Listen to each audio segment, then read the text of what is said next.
Got a good thing coming, and it's all I need. Everything I wanted is in front of me. It's fucking up in the dark, sun is shining over me. I got a good thing coming, so wait and see. It's a good. It's got the prism out here so you can see, hopefully. I have the mower set at 0.195, but it's mowing just a little bit lower than that.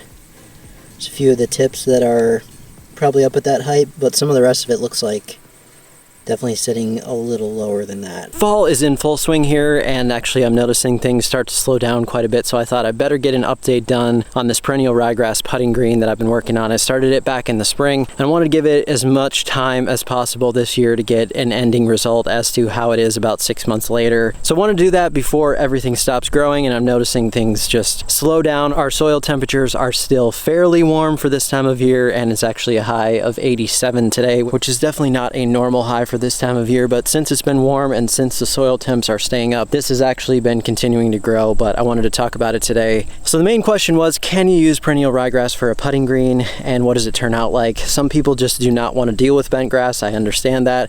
It's a whole different type of ball game there. So if you happen to have ryegrass and you want to get it cut low and you want to get putting on it, what does it act like? Basically, back in the spring, I decided that these two plots right here wanted to do one perennial ryegrass and I want to do one bent grass. And the bent grass will eventually be so that I can pull plugs from it, put it onto the main greens, or if I have some damage or something, and also just have another practice space there. But basically, it's mostly for a nursery. The ryegrass was just some of my elite perennial ryegrass sitting in this little plot here, and I really didn't have anything planned for it except I decided this spring to try out this putting green thing with it and see how low I could bring it. First of all, this was just on the native soil that was here, and so it needed some leveling work. Did a video on this part back in the spring, but I came through, aerated this thing, did a pretty heavy top dressing of sand, and started that sand capping process. So things were looking pretty good at that point, but it was fairly thin. The one thing that you're gonna have to realize about perennial ryegrass is obviously it's a bunch type grass. So it doesn't spread sideways like the bent grass does, doesn't get aggressive like the bent grass does in filling in some of those thin spots. And so I have noticed that it has done a lot better this season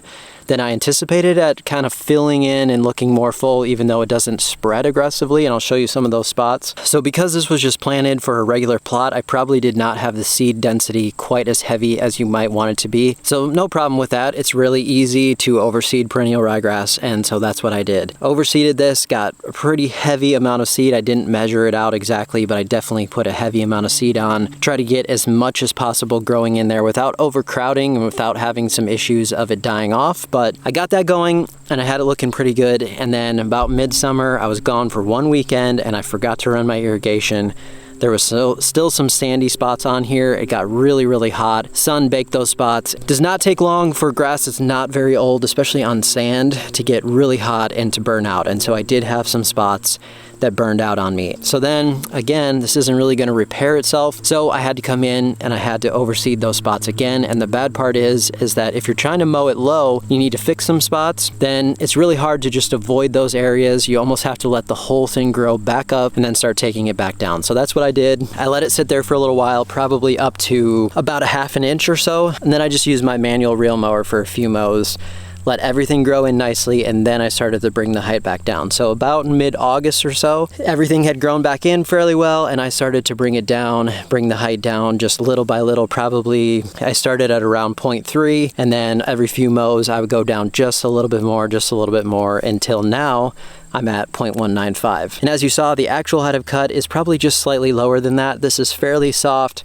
My mower's kind of sinking down in a little bit more than I think it's sitting on the bench height. So take that for what it's worth, but it's definitely not dying off or having any issue with the height. From what I've heard from the people down south who have possibly overseeded some greens with rye, probably about 0.175 is about the limit of it, and then it will start to die off. But you know me, I like to see these things for myself, and that's why I'm doing this test. Now, do I hope that it all dies off so I have to redo the whole thing? No. If I start to notice it really looking poor next season at a certain height, I likely just won't go any lower than that, but we're just gonna find out. So the other thing that I wanted to mention as I was bringing that height down is that I did utilize PGR, and that's plant growth regulator. In the past, I'd used some T-Nex. I don't love it on ryegrass. I'm not sure exactly why, but I just never had great luck with it looking fantastic with T-Nex. So I went to a different one this time. I'll have a link link for that in the description because I can't remember the active ingredient offhand right now. But that one has been a lot more forgiving. You can use a little higher rate. You don't get the bronzing, you don't get that browning that I was getting out of T-Nex. But what it really does is obviously slows down your growth, so you don't have to mow as much and you're not taking off as much leaf. But the density on that got extremely thick. And that's what it really helps too, is to help the grass put all that energy into the root system instead of that top growth. I think I did 2 or 3 apps of it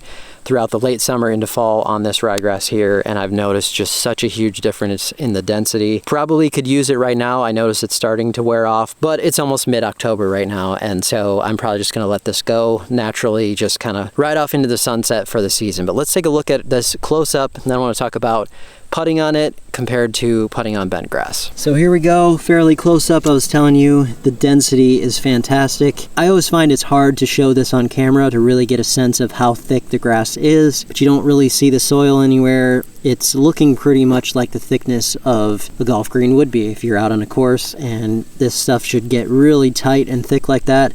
Pretty impressive, honestly, for ryegrass, and I love this look of it at this height. Compare that here to this bent grass green, which is only now about 7 or 8 weeks old. Starting to get that same type of look where it gets really nice and tight as far as the cut goes, but this is still has a few spots where not quite full yet, needs to be leveled, but that kind of shows you just a difference there. This one, again, this is not very old, but it's looking really good. So one thing I wanted to talk about was that you're not going to have aggressive spread, but if you can see this spot right here, maybe just slightly more brown than the rest. This was one of those hot spots. It got thinner a few different times because I just feel like it's getting scalped a little more. Maybe it's a little higher. And also when it had sand on it, it just dried out easily, and I did have some die off in this spot. But you can see, although it's not quite as thick as some of these areas around it, the leaves will tiller out and it will spread, if you will, to actually cover this spot. Now you can see the soil just barely down in there compared to some of these spots next to it, but I've been impressed that this definitely did not look like this midsummer. It did not look this full, so it has tillered out quite a bit. Same type of thinking then as far as why bent grass can be an advantage over this and why it's used is because you think about ball marks, think about damage, then you're gonna have lots of different ball marks on here. They're gonna take some time to kind of tiller out those spots, but bent grass will actually pretty aggressively fill those back in and repair itself. And that's the reason why it's such an advantageous grass for golf greens. But again, if you wanted something like this just for your backyard and you're not hitting a whole bunch of 100-yard shots into it, I don't think that that would make too much of a difference as far as ball marks go.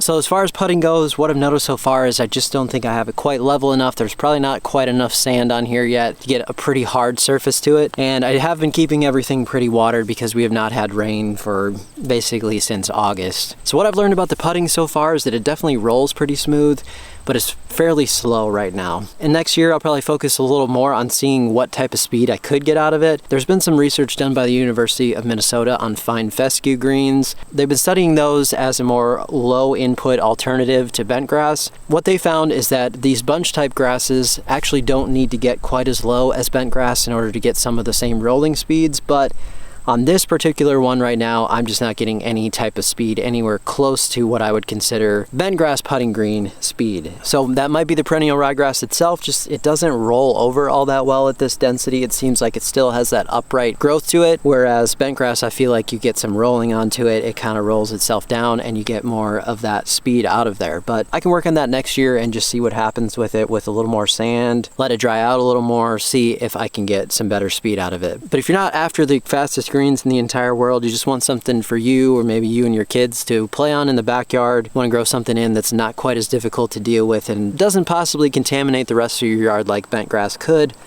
then that's what I'm finding here so far. So I feel like there's more work to be done. There's more to be learned on this surface yet before I can really call the experiment finished. But so far, those are my thoughts on what's been going on with it compared to bent grass. All these plots though are really not very mature in the grand scheme of things. The main green, this practice green, this ryegrass green, we'll see how it all plays out as we go into more of it in the future. But that's my findings so far. Appreciate you watching. We'll see you next time.